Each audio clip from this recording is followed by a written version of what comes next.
வணக்கம் நண்பர்களே. புலிப்பாணி சித்தர் அருளால் உங்கள் எல்லோருக்கும் நல்லதே நடக்கும். அதாவது பழனி மலை சென்று வழிபடுவதனால் உங்களுக்கு ஏற்படுகின்ற மாற்றங்களும் வெற்றிகளும் நிச்சயம் உண்டு. அந்த மாதிரி நீங்க பழனிக்கு போறவங்க எல்லாருமே போகர் ஜீவ சமாதியை போய் நீங்க தரிசனம் பண்ணிட்டு வரணும். அதே மாதிரி அந்த போகர் ஜீவ சமாதி தரிசனம் பண்ணது மட்டும் இல்லாம அவருடைய முதன்மை சீடரான அதாவது புலிப்பாணி சித்தர் ஆலயம் சென்று வழிபடுவதனால உங்களுக்கு அனைத்து விதமான நற்பலன்களும் ஏற்படும். ஏன்னா இந்த புலிப்பாணி சித்தர் மிக அற்புதமான காரியங்கள்லாம் நடத்தி கொண்டு வருகிறார்.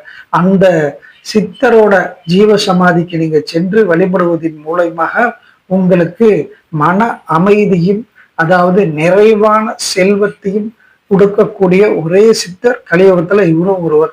அதே மாதிரி இந்த சித்தரை வழிபட வேண்டிய நாள் என்று சொன்னால் அதுவும் சுவாதி நட்சத்திர நாள்ல வழிபடுவது இன்னும் மிக மிக சிறப்பு. புலிப்பாணி சித்தரோட ஜென்ம நட்சத்திர நாளான சுவாதி நட்சத்திரத்துல அங்க பழனி மலை அடிவாரத்தில் உள்ள அந்த புலிப்பாணி சித்தர் ஆசிரமம் சென்று அங்கு வழிபாடு செய்யுங்கள். அப்படி செய்தால் நீங்கள் நினைத்த காரியங்கள் எல்லாம் கண்டிப்பாக உங்களுக்கு நடக்கும். வெற்றிகள் எல்லாம் உங்களை தேடி வரும். நீங்க என்னென்னலாம் நினைக்கிறீங்களோ கண்டிப்பா உங்களுக்கு நடக்கும். அந்த மாதிரி மகா சக்தி வாய்ந்த அற்புத ஒரு அந்த ஜீவ சமாதி இருக்கக்கூடிய ஒரு ஆலயம்.